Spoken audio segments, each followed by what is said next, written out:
Going through the surf a little bit, and we made it out there good through the surf. Out on the water is a little bit choppy, but no chance of any disaster. And then we didn't catch any fish. I'm coming back into the surf, and we get through first, second bar, no problem. We got the power to beat the waves. Then I kind of stop in shallow, didn't catch any fish, so I'm just kind of dazing off.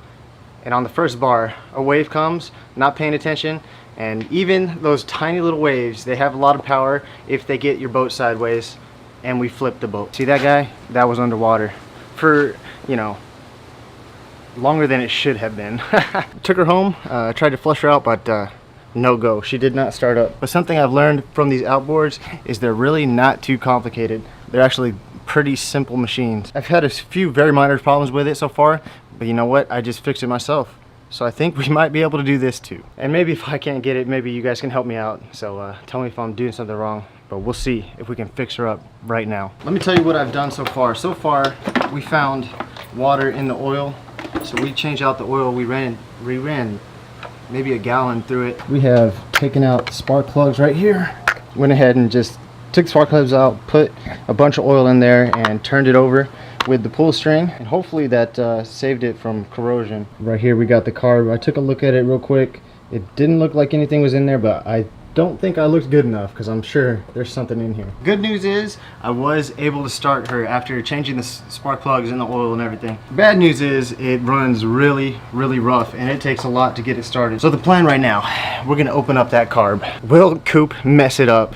Because there are some small pieces in that carb, and they kind of have to go back together in the right spot. So we'll see if we can do that. You can already see right here we got some evidence of corrosion, but that's on the outside. But we're gonna have to open up and see what's happening on the inside. Now, not exactly sure how this guy works, but we'll figure it out. 4 screws on top.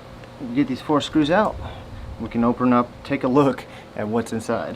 I'm actually kind of hoping there's some stuff in there, so this will be our problem.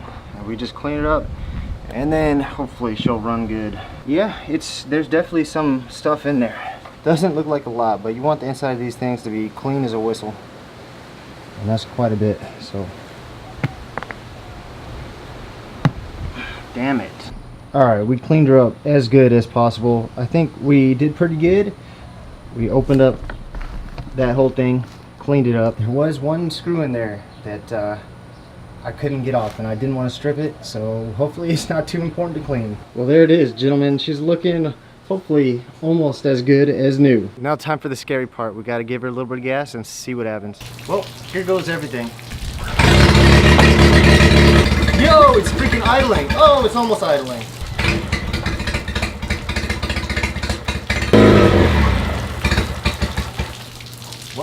Well, I thought we were good, but she still does not want to idle. You can keep her going at like 10% throttle, but once I get down to idle, she just shuts down. So like I said, we didn't open one of the screws.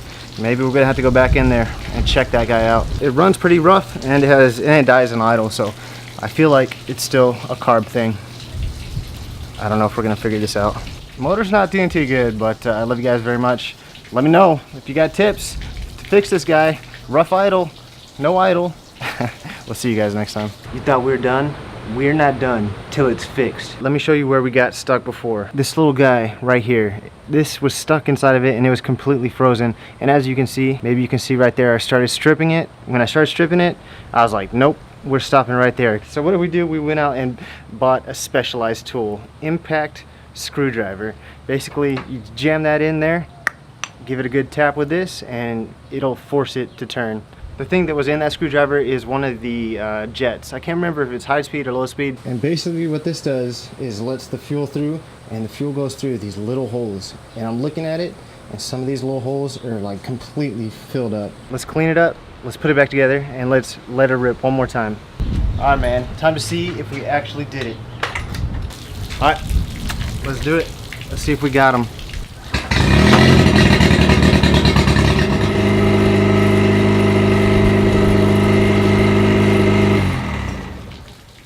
Yo, dude, we did it. Kind of lame to say, but I'm actually very proud of myself for fixing this guy up.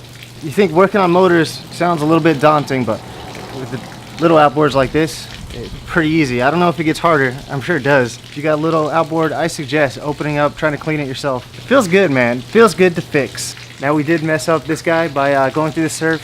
Does that mean we're not gonna do it anymore? No, I'm still gonna do it. Yo, are you guys proud of me? I'm proud of me. Love you guys very much. We'll see you later.